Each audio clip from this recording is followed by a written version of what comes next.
Hello and welcome to this week's episode of the Six Figure Success Club. Today we are going to be joined by Donna Dube, who is a certified director of operations, and we are going to be talking about effectively managing your time as a CEO so that you're getting the maximum return on your time investment. Let's get into it. Donna, would you like to just introduce yourself and tell us a little bit about what you do, please? Yes, thank you. I'm so happy to be here. So I'm Donna from Toronto, Ontario, and my business is CEO Amplify. And what I do is get behind business owners. And so I help small online business owners really leverage three things: their time, their talent, and their tactics. And we do that through the lens of operations. So how is the business owner using their time? How is the business owner using their talent and or their team's talent? And then their tactics, their strategies, project management, a little bit looking at metrics because we need that data to make those informed decisions. And really helping that business owner grow the business without having them need to be in it as much as they currently are. When most people come to me, they're overworked, overwhelmed, more than capacity, but still wanting to grow further. And looking at and saying, how am I going to do this? Because I've made this beast and now I don't have control over it. And so how can I step back and really be the leader and put on that CEO hat to be able to run my business and have control? I love this. This is one of my favorite things to talk about because I think there's a misconception when running a business that you should be working 24/7. And I personally don't believe that that's how life should be. I think there should still be a balance between when you're in the business and when you're living your life. Yes. So I'm really excited to talk about this. And also one of my passions is using your time more effectively and making the time that you have work better for you. So I've been really looking forward to this episode. I'm very excited. Good, yes. And for those listening, this always hasn't been my journey. I started, like everyone else, as a solopreneur, and I was literally working 24/7. It was good with me. I didn't have a problem. I was enjoying what I was doing. My clients were happy. Things were going great. But my family and friends, Mom, when are you going to stop with the emails? Mom, are we going to have time to do? Husband, when are we going to have time to just talk and be together, right? And so it was those kind of inklings that was getting at me. And I'm thinking, okay, I've got to make a change. And then thankfully for me, it didn't come to a full-blown, where I was in burnout, hospitalized, shut the whole thing down, none of that. But it really did take my husband saying, something's going to break here. You need to make a change. We can't continue this family the way it's running and what's going on. And so it took some time, no doubt it took some time, but I really had to step back and say, how can I continue to grow this business without being in everything? Because I can't, right? There's only one of me and I can't multiply my time. So I really have to step back and say, what's most important for me to be doing to move the needle forward, right? What can I automate? What can I delegate? At that time, I didn't have a team, but still, there were still things that I had my hands in, spending way too much time on that wasn't actually making a difference for my business. So it's a journey, no doubt. Yeah, definitely. I think we've all been there. And one thing I kind of harp on about all the time is making sure that you're spending your time doing things in your business that are bringing in the revenue or keeping the business running. I think we have a tendency to fill our time, but not necessarily with things that actually bring in the value. And it can be a hard decision to kind of let some of these things go. But I think regularly looking at how you're spending your time and what activities you're filling your day with, I think is something that as CEOs, we need to be doing regularly so that we know that 80% of our time is spent doing things that are bringing in more clients so that the business can continue to run. 100%. And if you're like me, you like structure. So even though listening and reading, I'm like, okay, I need to be looking at how I'm using my time. It wasn't enough. I still would go back to my old habits of putting my time. And so I had to create a framework for myself to be able to do that. So I took everything that can go on in my business, any task that could happen in my business, and put them into two containers: maintenance and growth. So maintenance tasks are things like our bookkeeping, our invoicing, social media posting, changing a sequence in our emails, adjusting a landing page. Those things that, yes, need to happen in our business, no doubt, and usually on some sort of regular cadence. But we have to critically think, do they have to happen by you, business owner? Right? What parts of each of those processes do you have to do? And what parts could you automate, give to a system to do for you, or a person if you have that available to you? So just as an example, podcasts and podcast guesting, right? I have to do some research to find out which podcasts I would like to come on and share my knowledge with. And you have to be the host of the podcast. You can't delegate that to a team member, right? However, if there's any editing of the software, booking of the calendars, making clips and sending them out afterwards, letting guests know the episode is live, all those types of things don't have to be done by you, right? So really looking at the processes in your business and saying, what pieces of this process do I as business owner have to do? And what pieces can I let go of? And then those tasks on the growth side, this is where the gold is, because these are the revenue generating tasks, right? Things like networking, collaborations, teaching, getting in front of other people's audiences, sales, one-to-many, one-to-one, if you're doing those sales calls in your business, and really allowing yourself time each and every week to focus on those growth level tasks. And for me, that meant literally blocking off time in my calendar so that it would happen. I love that. Time blocking is one of my favorite tools to use when managing your time and batching like tasks together so that everything that's kind of the same gets done at the same time. But I think giving up some of those tasks and delegating can be quite challenging for people. But it's a skill that we have to learn and that we need to get over, because if you are looking to expand your business and to scale, you physically can't do everything. Like, look at the big companies like Apple or Microsoft. Like, the CEO doesn't do everything. There's no way that they'd be able to do everything. So getting over that kind of fear of delegating, I think, is really important as a business owner. Whether you're delegating to another person or to a system, giving up that control is necessary for allowing the business to grow. Yes, 100%. And I always tell my clients, start small, right? So you don't need to hire a full-time person to start with. If that's your first hire, go for 5 hours a week, right? And start being proactive. Start the hiring process and figuring out what that person would need to do before you're at a state where you need them. Because once you get to a point where you're beyond capacity, now you're in panic mode. And that's going to really affect the decisions that you make around your hire. Sure. In terms of delegation, oh, sorry, yeah? No, sorry, I was just saying, I was speaking to somebody the other day who said that when you're thinking about adding a team, you should do it when you're at 75% of your capacity, because then you've got the other 25% to find and train someone. Whereas if you wait until you're at 100% capacity, you can't add the 25% that you need to be able to train and onboard that new person. So yeah, you're absolutely right. Yes, 100%. And like I tell my clients, it's sometimes short-term pain for long-term gain, right? Meaning, yes, you are going to have to put in some extra work at the beginning, whether that's, doing videos, writing some documents, whatever that is, to prepare the person, because they can't read your mind, right? Onboard them, train them, mentor them a little bit.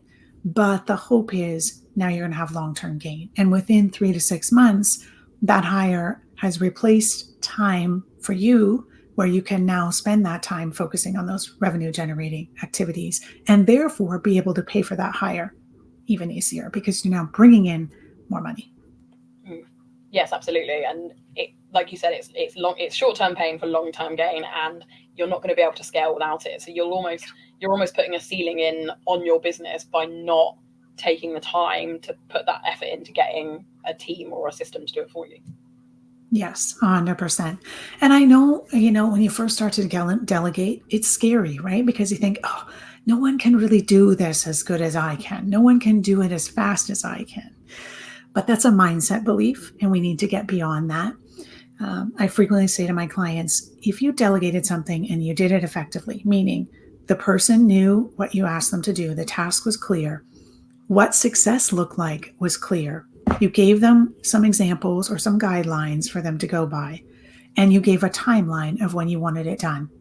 If they complete the task at 75 or 80% of how you would have done it, we're good, Yeah. right? We have to let go of perfection because we're not perfect. We're humans too, right? And so, yes, a link is going to get mixed up.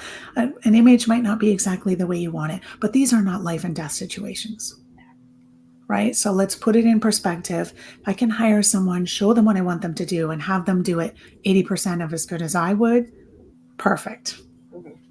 And it also frees up your time to allow you to do more of the things that you enjoy doing that Hmm. can't be replaced by somebody else. So for me, that would be podcast hosting, for example, or client work. Those are the things that the majority of us love spending our time doing. And by giving up the control of other parts of the business, we can spend more of our time doing those things that we really enjoy.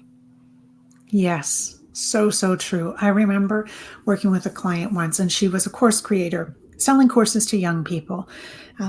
And so her belief was she needed to be on every social media channel because young people are everywhere. And so she had one social media assistant at the time who was working pretty much at capacity. And so the business owner came to me and said, I don't know what to do. I think we need to hire another social media assistant because the one isn't enough, but I don't have the budget. What should we do? So I said, let's look at the data. What does the objective data say about the channels, how you've been posting, what's going on? And so, interestingly enough, when we pulled the data, we found two channels were actually standing out. The rest of the channels, hardly any uptick. So, one channel was for brand awareness. People were, becoming aware of a brand, going to our website, checking her out. The other one, they were actually signing up. So, signing up for a freebie, a webinar, whatever the call to action she had there. The other channels, hardly any traction. And this was such a relief when she saw this because she was like, oh, well, then I don't need to worry about all those other channels right now. And most importantly, I don't need to hire someone else that I can't really afford right now, right? It Mm. was also less pressure for this team member that she had because imagine that team member was being spread thin across all the channels, trying to keep up with the algorithms here and there when it wasn't necessary, right? So, really taking that time to take a step back, look at the data, and then make those informed decisions. Definitely. And don't shy away from doing that as well. I think we have a tendency to kind of put things out and just hope for the best. And I think as business owners, we need to be really clear on the metrics that we're measuring and, like you say, how successful something's being. Don't be doing something just because you think you should be or because other people are doing it. Make sure that it's working for you and for your business so that you're not wasting kind of time and energy doing an activity that's not kind of bringing back those results that you're thinking about. Yes, 100%. Those should haves get in our mind and start to control what we do, right? I mean, there's a lot of noise out there. Let's be real. There's a lot of noise. There's a lot of people saying, do this, do that, a lot of strategies. But yeah, sometimes you just have to put those blinders on and really focus on for where I am right now in my life and my business, in my target audience, what's working and what's not. And let's double down on what's working and let's be willing to let go of what's not. Mm. Yeah, and it comes back to that kind of letting go of control thing again, doesn't it? Like with the same with delegating, it's one thing to delegate something, but it's also another skill that needs to be learned to really let something go and not be Mm. doing things just because you feel like you should be. Yes. And the what was I going to say then? I can't remember. My mind's gone completely blank then. Not doing something because you should be. Yeah, and being conscious. Sorry, and being Mhm. conscious of how you're kind of spending your time and Yes. taking a regular stock of the activities that you're doing and looking at whether they are working for your business or not, and if they're not, is that something that you can kind of drop, or is it something that you need to amend, or yeah, just let go of completely? Mm-hmm. Yes, yes. And in terms of, looking at your time, there's a few ways you can do it. Yes, we've all heard of time tracking and we know it produces good results, but we're kind of rigid on wanting to do it because it's painful. Let's be honest. Who wants to sit there and write out what we did every 20 minutes, right? We don't. But if you take a step back and look at your week proactively. So here's an example. How many of you open your laptops, get set up, open your email, start looking at those 50 emails that are in your inbox every morning? Oh, your phone's dinging. So you start looking at those notifications. Someone on your team wants you on Slack. So you start responding to that. You're doing this, you're doing that. By the end of the day, it's 2 or 3 p.m., and you haven't touched any of the priorities that were for you. You haven't done anything to move your business forward.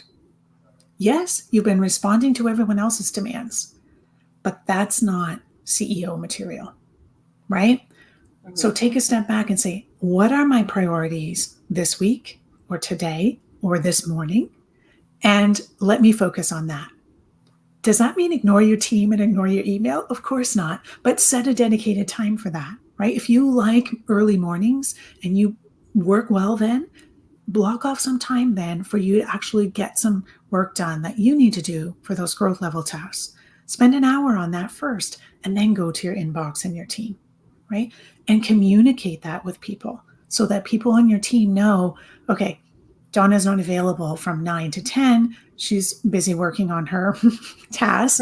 And, at 10 o'clock, she'll respond to me or whatever that is for you. Maybe it's afternoon that you're better, right? But really being introspective and looking at when's the best time for me to do that high level work where I can really focus and pay attention and turn off those distractions. Yeah, definitely. I have adopted a practice of something called the Workday Startup and the Workday Shutdown that I learned from a company called the Full Focus Company. And essentially, what it does is you block half an hour at the start of your workday, whatever time that is, and half an hour at the end of the workday to do those tasks that are going to distract you throughout the day otherwise. So as Mm, soon as I'm starting my workday, I've got half an hour to check my email, check my messages, just generally do those things that otherwise I'm going to be flicking back and forth between, or that I'm going to be thinking about while I'm trying to kind of concentrating on project work. yeah. And once that half an hour's up, I'll know whether there's kind of an emergency that I need to deal with, or if everything else can kind of it can just wait until I've got time to sit down and respond to those other emails, etc. And it gives you the freedom to then not worry about them for the rest of the day.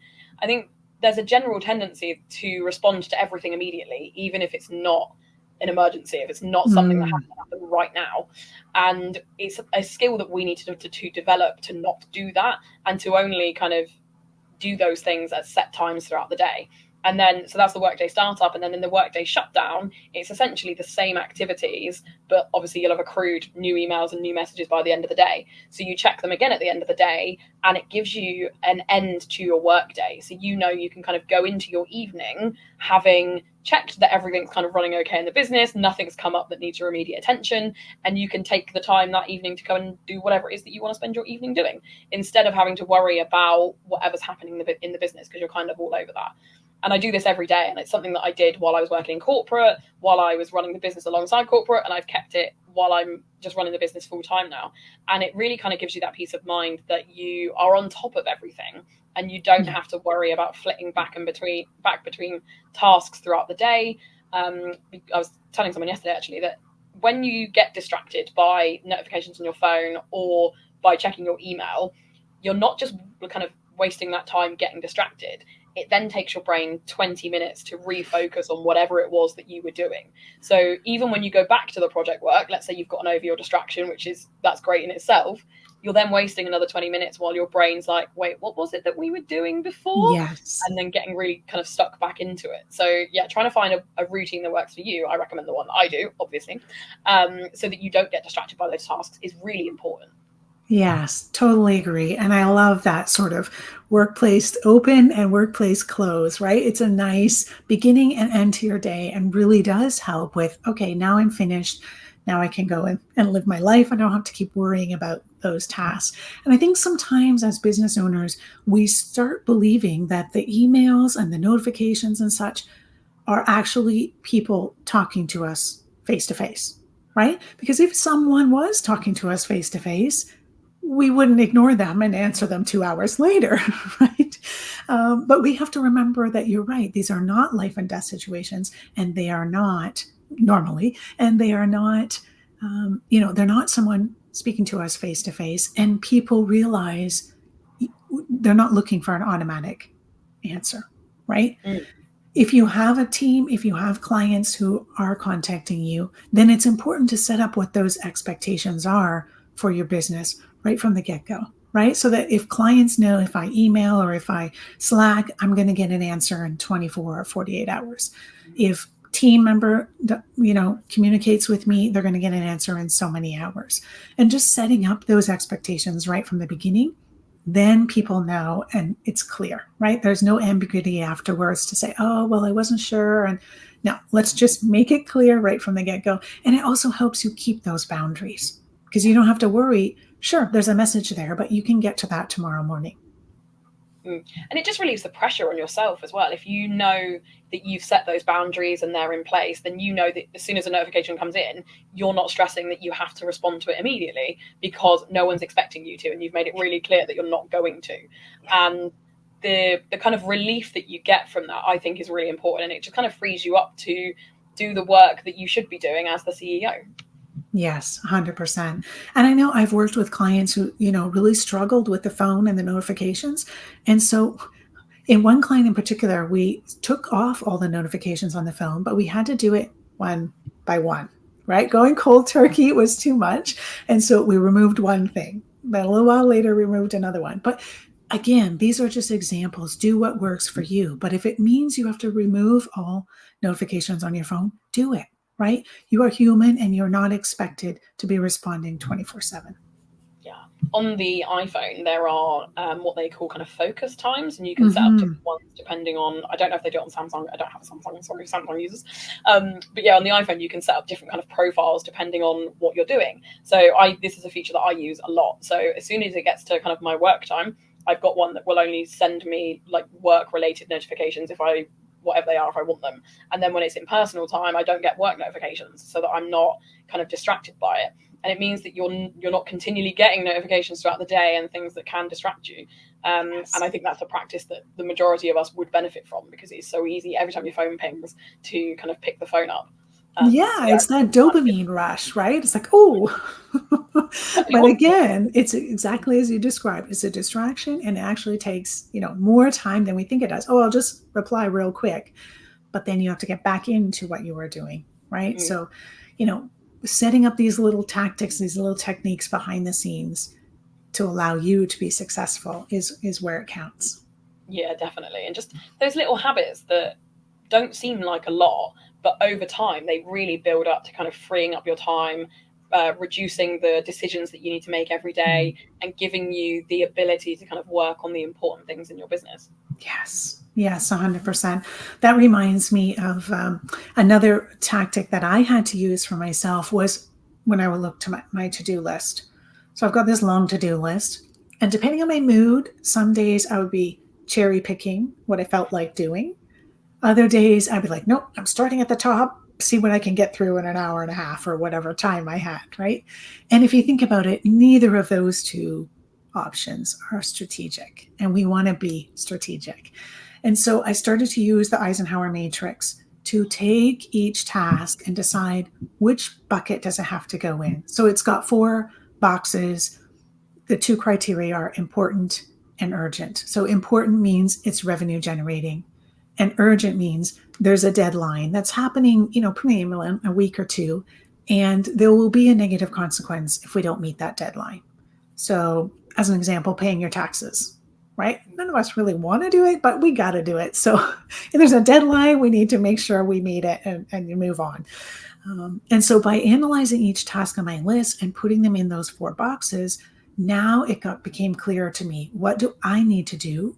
What do I need to delegate? What do I need to decide to do later? Meaning I need to block off time to do that at a different point. And what can I stop and get rid of? Because it's not important, it's not urgent, and it's not moving my business forward, right? And so using these frameworks has really helped me to be able to handle the to-do list. Does that mean everything on my to-do list gets done? No. Absolutely not, right? Let's be realistic. But I'm being strategic on how I'm doing the things on the list so that anything that's very important, meaning revenue generating, is getting done. And anything that is urgent, meaning it has a quick timeline, is getting done. Yeah, I love the Eisenhower matrix. It's probably one of my favorite kind of time management tools. And the 4 boxes, I talk about them as do, diary, delegate, and delete. So the delete one is obviously get it off your to-do list. It's not something you need to be doing. And the diary is scheduling time to do it based on the deadline of it. And Yes. regularly reviewing your to-do list versus the matrix is such an important thing to do, so that you know you are spending time in the do box. That's where we as CEOs need to be spending most of our time, is doing the activities that are both urgent and important, because those are the revenue generating ones that are the most important.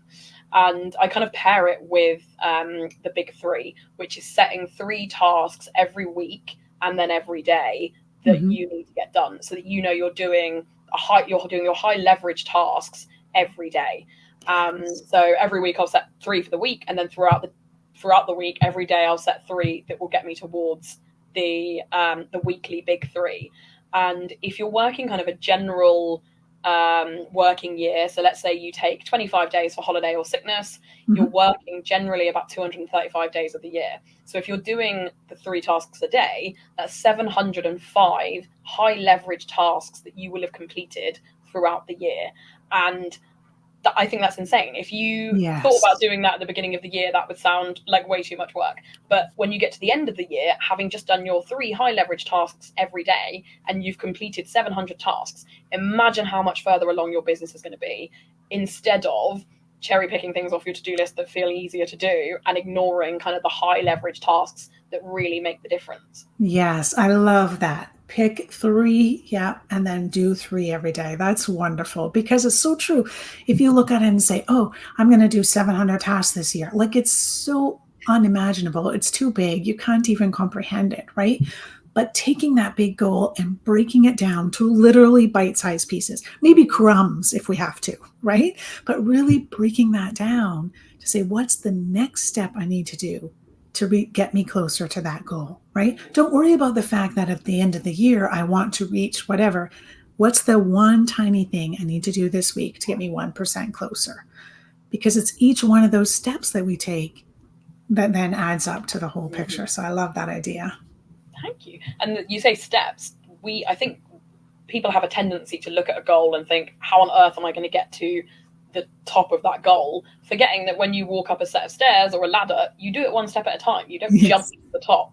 And it's only the next step that you need to think about. So take the first step. And then once you've done that, look at the next step. And yeah, like you said, break it down into much more manageable actions, so that you're not overwhelming yourself and you are making progress.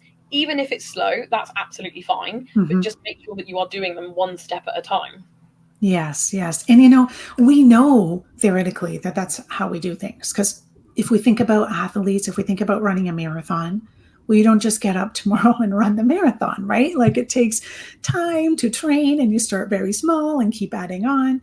And it's a lot of discipline and a lot of, oops, I failed today. I forgot. I didn't do it. Whatever. Let me get back on track, right? And it's the same with our business goals. We shouldn't treat it any differently because it's a huge, big thing like running a marathon. Yeah, for sure. And we put a lot of pressure on ourselves, I think, as business owners to just get to the end goal. But that's, like Mm, you say, you couldn't do it with a marathon. It would be impossible for most people, most people, to just go out and run a marathon. And we wouldn't, if we set ourselves a goal of running a marathon, we wouldn't expect to go out and just run it immediately. But when it comes to our business goals, that seems to be the attitude that a lot of business owners have. And we need to kind of take that pressure off ourselves and remember that we need to just do it one step at a time. yes, yes. And along that same frame, I know for myself, there was a lot of what I call comparisonitis, right? So I spent a lot of time earlier on in my business comparing where I was to other people. Oh, but she just mentioned she was going to do a new offer and boom, look, a month from now it's out. How does she, right? But you cannot compare yours to someone else's business because first of all, the amount of time you have to work in your business and on your business could be completely different from the other person. The size of team you have can be completely different, right? And so it's so easy to listen to the gurus, those people that we admire, those who are ahead of us, but they weren't doing the same thing they are now when they were at our stage, right? If they have a team of 15 and you have a team of 1, we're going to produce very different results in a short amount of time. So really being realistic with the time you have. And like you say, small progress is still progress. Don't discount it. Yeah.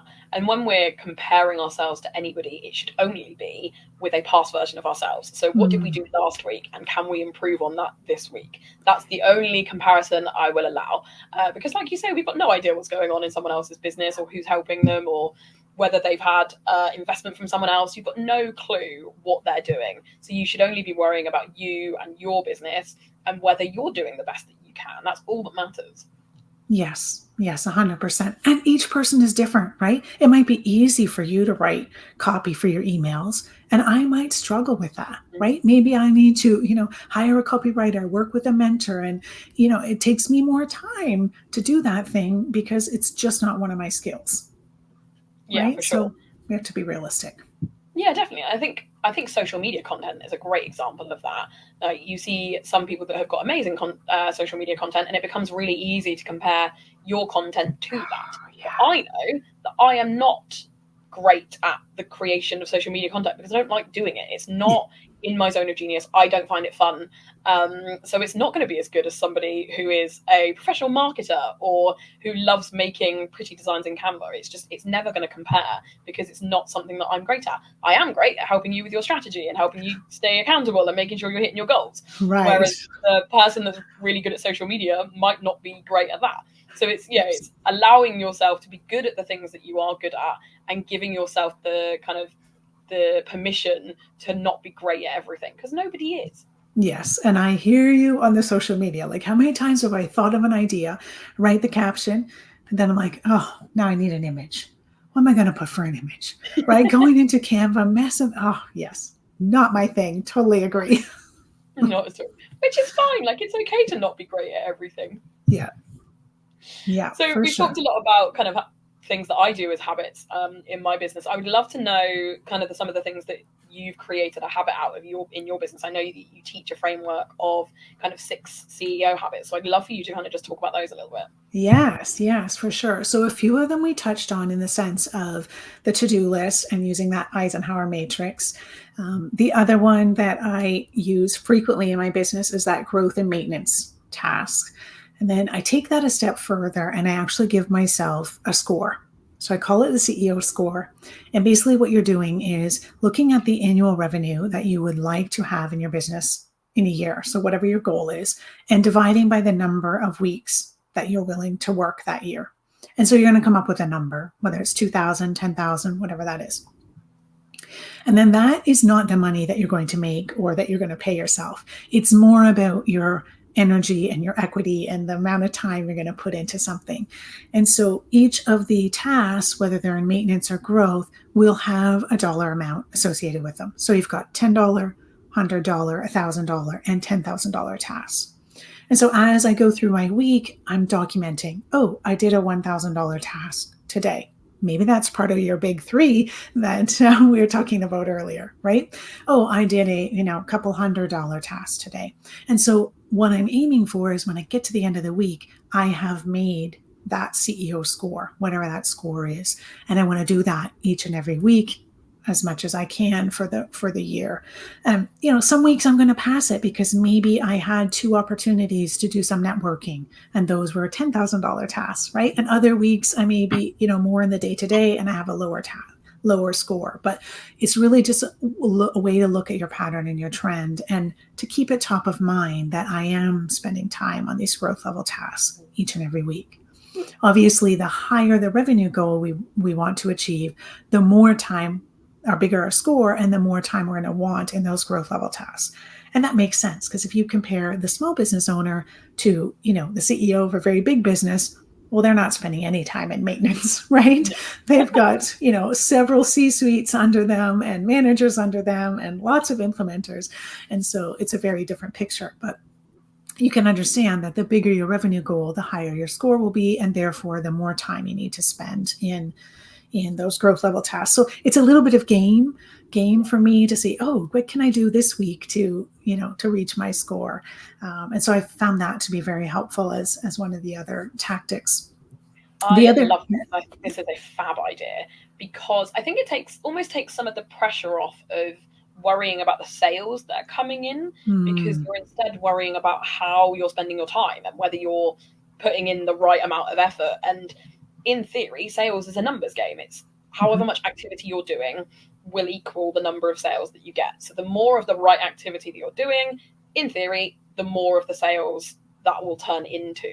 So if you yes. know that every week you're hitting your CEO score and doing the right level of activity to get those sales in, then the sales will come. Whereas if Mhm. you're not spending enough time doing the right level of activity, you're probably not going to see the sales coming in. And I think it's a much nicer way of kind of managing how you're spending your time and what you're spending your time on. I really like that idea. Mhm. Yes, thank you. And then the other one I do is what I call my scheduling ninja, which is really just setting up an ideal calendar. And it goes back to that idea we are talking about of being proactive with our days and our weeks, right? So I take a blank calendar to start with, and I first map off anything that I want to do for my life. So if I like personal time in the morning, go for a walk, meditation, whatever that is, if I, pick up kids from school, I'll block that off. If I have a date night with a spouse, or I visit Aunt Mary every Thursday, or whatever those things are, I block those off first because I believe in life and business, not business and then trying to fit my life, in the cracks around it. And so I block those off first. And then the next thing is to block off the hours when I'm going to be open. Now, for us running online business, we're like, well, we're always open. What do you mean? There's no door that locks, right? But this is really a set time when you're going to be at your computer in front of your laptop. And this doesn't need to be 9 to 3 or 9 to 5, right? Go with what stage of life you're in and what works for you. I remember working with a client once and she still had young kids. So she would do some hours in the morning and then she would be off in the middle of the day. And then again in the afternoon, she would do some more hours and a little bit into the evening, right? It's fine as long as you communicate. So as long as your team knows and your clients know this is when you can expect to hear from me, then it does not have to be the 9 to 5. Remember, we got into this for some sort of freedom, whether that was financial freedom or time freedom. But, don't lock yourself into have to sit in my cubicle from 9 to 5, right? And then within those hours when I'm open, then I'm putting in the big three systems. So marketing, sales, and delivery. And so I want to make sure each and every week I'm doing something for each of those systems. For many of us, we don't have a rinse and repeat system for our marketing, our sales, and our delivery for each product that we have already built. So if we don't have that foundation, that's where we're starting first to build those rinse and repeat systems. If they're there, then we have to do whatever our process is, like whatever we're responsible for in that rinse and repeat system. And then we can look at how is it working? What can I add on? Do I have time to add on? What would that strategy be, etc.? But we need that foundation first so that we're not getting those months that are feast or famine, right? Where we're hurrying to do a lot of marketing, then we get clients in, then we're busy delivering on those clients and we kind of drop the ball on marketing. Oh, now there's no one in our pipeline. Let me do marketing again. And so you get revenue, which is like a roller coaster, right? Yeah. Is it going to be a flat line? Of course not. But we want to try and even that out as much as possible. And so making sure that we're doing something on those systems each and every week is what I have found to be helpful for me. I really like this. I think, like you say, we have a tendency to kind of leave things until it's a problem and then work on it. Whereas if you almost like systemize your calendar, and make everything kind of routine, it becomes a lot more predictable, Mm-hmm. and you relieve some of the pressure and the stress that you're putting on yourself by leaving it till it becomes a problem. You're kind of being proactive. Another thing I would kind of add to that is I always have a list of things that I want to improve in the business. Mm-hmm. Like I might want to update my website or my landing pages or my nurture sequence or whatever it is, and I'll set myself one of those tasks every week to get done so that I'm not doing them all at the same time. It feels a lot less like a huge task to kind of overhaul everything in the business at once. But by setting myself kind of the goal of doing one of those every week, I know that everything in the business is always up to date. It's always at its best. and it's not kind of taking away too much of my time because I'm not Mm-hmm. having to take a week out of the business to kind of update everything when it's all out of date. So yeah, I really like the idea of creating an ideal week. I think that's a fab plan, and obviously not everything is going to go according to plan every week. But if you can kind of get to most weeks being like 80% of your ideal week, I think you're on a good track. Yes, 100%, 100%. And for me, this actually came out of my own mistakes because as an operations person, marketing is not my favorite thing. Let's be honest, right? And so when I started my business, great, I'm going to help my clients do all this thing. But right, marketing is something you got to do. And it's got to be continuous and you got to keep doing it, right? It's not a start and stop, do it when you feel like it type of thing. And so I really needed to be able to figure out how am I going to do this marketing when it's not my normal tendency, when it's not what I want to, go to. And so for me, I kind of had to systematize it. How can I project manage this marketing thing that I got to do so that each and every week it's happening, right? And again, there's thousands of strategies out there, and we're not here to tell you which strategy is right for you. We are here to say, make sure it aligns with you and make sure you're measuring the results. Definitely. I talk about routines and habits a lot. And for some people it can feel like you're kind of sucking the joy out of running a Mm, business because it's rinsing and repeating the same thing. But as humans, we thrive on routine. Even if you think you don't, your brain does. Like yeah. generally by repeating the same actions at the same time over and over and over again, they become easier because your brain is used to doing them. And I love this idea of yours of doing that with the main actions in your business and how you're running the business, because it does mean that you'll feel more in control of the business. You'll know that things are going to get done when they need to. And yeah, it just becomes a much better way of managing your business. Hmm. For sure, for sure. And it's true that, sometimes people want to be more flexible and more spontaneous. I'm definitely not that way. So I understand those who do, but there's other areas to do that in the business, right? That's where you're creating that new product or adding another resource to a product where you have, paid members in it already, or taking some of that energy and putting it towards a passion project that's outside of your business, right? I remember working with a client once and we had just kind of finished building these rinse and repeat systems and things were moving along. We're looking at our strategy, they were working. And then she's like, but I'm bored, right? What am I going to do? I'm bored. I want to start something new. I want to do something new. And I was like, but let's not break what's working, right? So let's put that energy towards something that you want to do outside of your business. Well, for her, she used to really enjoy dancing and hadn't been to dance classes in years because this business was, taking up a lot of her time. And so when she had time to actually reflect and think about it, she was like, oh, yeah, I'm going to sign up for that salsa dance at the, center down the road or whatever it was. And she did. And she thoroughly enjoyed it. It gave her a break away from her business and really helped her mind, but also gave her a place for that creative energy to go without then mixing and rehashing and changing things in the business when it was working. I love that. I like the plan of looking outside the business to kind of fulfill that creative need, as opposed to changing up what was working in the business. Because we don't want, Mm, if you find something that works, we don't want to break that, even if it is feeling slightly repetitive. If it's working, then you should continue doing more of that. So yeah, I really like the idea of filling your time, this new spare time that you've got, filling it with a recreational activity. I think that's really important.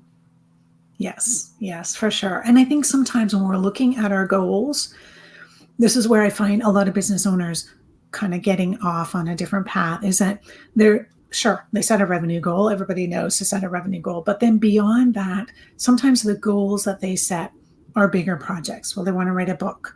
I want to, be a thought leader. I want to do these different things when the foundations aren't there first. And Mm. so frequently I'm telling my clients, we need to slow down to speed up, right? We need that foundation to be there. We need those processes. We need those systems. We need the team to know what they're doing, what they're accountable for, and it can run without your hands in it. Then we have time to speed up and to grow. Because if we don't have that foundation and we try to grow and scale too fast, everything falls apart because we're not built on a solid foundation. And so while I know it's frustrating sometimes to say, oh, but I want to do this, sure, we can. but let's get that foundation built first so that when we do grow, we're ready for it. For sure. Like the whole kind of shiny object syndrome kind of comes into this, where we as business owners we have so many ideas of things that we want to do, and I always say that you can do everything that you want to in your business, you just can't do it all at the same time. Yes. So making sure that you, like you say, that you've got those foundations in place so that when you want to add things in, it's not kind of disrupting the rest of the business, and it is something that's going to add value as opposed to kind of derailing everything that you've already done. Yes, yes. And for a lot of clients, they're visionaries. They've got a lot of good ideas, but they're coming quickly, and following through and implementing can be a little challenging. And so having a sounding board, to be beside you when you've got these ideas, say, well, what about, is so, so helpful, because that person's job is not to say, no, we're not doing that. No, we're not doing that. It's more about, does that fit with our vision and where we're going in the next 12 months? Good if it does. Do we have capacity? Do you have time? Does the team have time? Do we have the right tools and skills to be able to make this happen? If we don't, what do we need to do to get there? And on the flip side, if this project doesn't align with where we want to go in the next 12 months, let's put it in the idea parking lot. So we don't forget about it. It's an actual place, either in your project management tool or a Google Doc, wherever you like to keep these things. But it's an actual place where you put those ideas, and then every 90 days, you're going back to review that idea parking lot, right? Because things change in the online world very quickly, and you might pivot and adjust. So we go back. What's those ideas in that 90-day parking lot? Do any of them really stand out that, yes, we want to do this now, and let's adjust, what our next 90 days is like. I think just, being fluid enough to be able to ebb and flow, but solid enough that, this is the plan for 90 days. Let's see it through before we change up. Yeah, for sure. And then in the next 90 days, you can do something different and add another project in that you can complete in that separate 90 days from the one that you're currently working on, so that you don't start projects and don't finish them, or put a lot of time and effort into something and then get distracted. Yes. Yes. Yes. And it's so common, right? I mean, we've all done that, where we've started something and then for whatever reason, we get pulled in a different direction and we don't actually finish the thing. Mm-hmm. Right. And, if it's business related, if you don't finish it, it's probably not getting out to people and probably not making any money from it. And so that was a waste of your energy and your time when you look at it from that perspective. Absolutely. And we don't want to do that. We don't have time as business owners to waste our energy doing something that's not going to bring the money in. No, definitely not. I know there was a quote by James Clear. I'm going to paraphrase it because I don't have it exact, but it was something about, the myth is that there isn't enough time. The truth is there is enough time, but you have to decide how to be intentional with the time you have, right? And so I just absolutely love that Atomic Habits book. There's so many golden nuggets in there, both for business, but for life really as well. But yeah, just, pulling from some of those things and keeping them top of mind, I think really helps. Yeah, absolutely. Well, thank you so much for joining us. This has been really interesting. I could talk about habits and time management forever, but unfortunately the episode would be too long. Yes. But thank you for everyone that listened. It's been amazing. Thank you so much for listening to today's episode. My 3 key takeaways from today would be to plan your time. So we talked about the ideal week and setting up what that would look like for you. Now, it's not likely to happen 100% of the time, but by planning out your week in advance, you'll know that you're spending the majority of your time doing those growth level activities so that you're bringing in the most revenue that you can into your business. My second takeaway would be to be intentional with your time and the action that you're taking. So use the Eisenhower matrix to look at the actions that you're taking in your business and make sure that most of your time is spent in that do box of urgent versus important tasks, because that's generally the revenue generating activities. And my third takeaway would be to make sure that you are making time for life outside your business. We shouldn't be working 24/7 in the business. We want to build a business that works around our life. And if that's not where you're at right now, then review kind of what you're doing in your business so that you can build in time to enjoy your personal life. Thank you so much for listening. I will see you next time.